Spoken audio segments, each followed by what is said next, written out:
Bonjour. Ce matin, donc, enfin cette nuit, les Anglais sortent de l'Europe. Enfin, disons qu'une petite majorité d'Anglais souhaite sortir de l'Europe.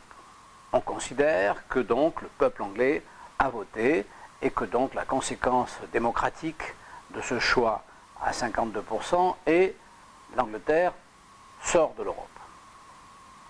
Enfin, c'est ce que pense le peuple qui a voté. Si l'on veut accepter l'idée que le peuple a le pouvoir, ce qui est une fumisterie. Mais dans les faits, le peuple n'a jamais le pouvoir, c'est pas parce qu'il vote qu'il a le pouvoir. Parce qu'après les gens qui sont élus font ce qu'ils veulent. Alors on va voir, peut-être que oui, l'Angleterre va sortir de l'Europe. Alors, si c'est le cas, et même si ce n'est pas le cas d'ailleurs, que veut dire ce vote?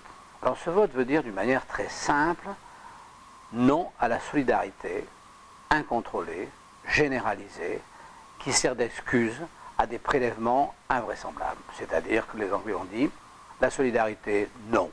Voilà. Payer pour les Grecs, non. Payer pour les Français, non. Payer pour les autres, non. C'est ça qu'ils ont dit. Est-ce que ça veut dire pour autant que ce sont des gens qui ne sont pas solidaires, qui sont égoïstes, méchants? Bien sûr que non, probablement pas. Ils sont comme tous les hommes sur Terre, ils sont quand même solidaires, mais ils ne veulent pas cette solidarité-là. Celle qu'on nous impose, celle qui sert d'excuse pour prendre de l'argent aux gens. Alors maintenant, que va-t-il se passer? Que va-t-il se passer dans l'absolu? Dans l'absolu, c'est extrêmement simple. L'Europe qui reste a une grande partie de sa population qui est dans la ruine. Alors je parle de la Grèce, Portugal, l'Espagne, l'Italie, la France, et une petite partie qui est argentée. Cette petite partie argentée va-t-elle payer la facture? C'est-à-dire, en clair, les Allemands vont-ils payer la facture si les Anglais ne participent pas? La réponse est probablement non. Donc là, il y a un vrai problème. Donc ça veut dire que, si vous voulez, tout d'un coup, conséquence inattendue, tout d'un coup, on va s'apercevoir de l'escroquerie ambiante qui consiste à faire croire aux gens qu'on est solidaire avec eux et qu'on les aide en leur refusant de la fausse monnaie. Donc, la conséquence de cette affaire pourrait être, parce qu'il faut parler au conditionnel, parce qu'on ne sait pas du tout ce qui va se passer pour de vrai. On ne sait pas du tout si, effectivement, ceux qui ont le pouvoir, les vrais, ceux qui ont le pouvoir, vont accepter ce vote et en tirer les conséquences pour de vrai. Alors, à ce moment-là, tout d'un coup, la fausse monnaie apparaît. Alors, tout d'un coup, c'est le cataclysme, c'est-à-dire qu'on s'aperçoit que l'argent qu'on a, on l'a pas, puisqu'il n'existe pas. Donc là, il y a deux possibilités. La première, celle auquel je pense beaucoup des gens que j'apprécie imaginent, c'est-à-dire on revient à la vérité. C'est-à-dire qu'on revient au libéralisme, à la vérité. On revient au capital, à la nécessité du capital, à la nécessité de faire des économies, à la nécessité de payer ceux qui travaillent et de ne pas payer ceux qui ne foutent rien. Enfin, ce qu'on appelle la liberté individuelle et ce qu'on appelle la vérité. Aucune chance que ce soit ça qui arrive. Comment voulez-vous que la plus grande majorité de la population qui franchement fout rien et qui dispose de revenus conséquents, même s'ils sont en fausse monnaie, comment voulez-vous qu'ils arrêtent de jouer au Monopoly? C'est pas possible. Donc, il va se passer exactement le phénomène inverse de ce que espèrent les Anglais, c'est-à-dire qu'ils vont sortir d'un collectivisme déguisé sous une solidarité, c'est-à-dire en fait du communisme extrêmement dissous.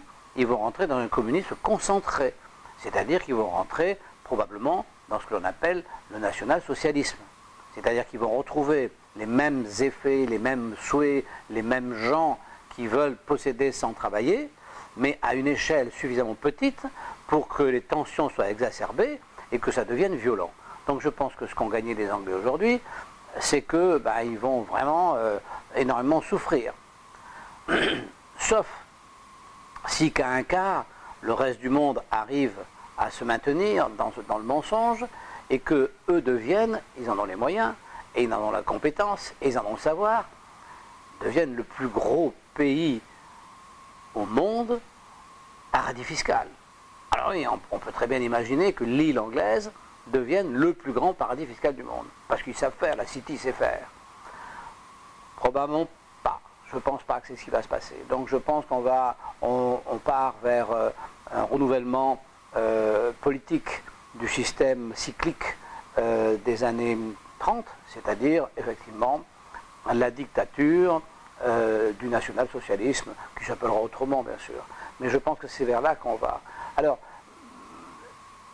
ce Brexit, c'est à la fois une source de satisfaction de voir quand même que les menteurs de la fausse solidarité qui s'en sont mis plein les poches et qui ont triché depuis du capitalisme de connivence, toute cette fausse monnaie, de voir tout ça qui va probablement exploser.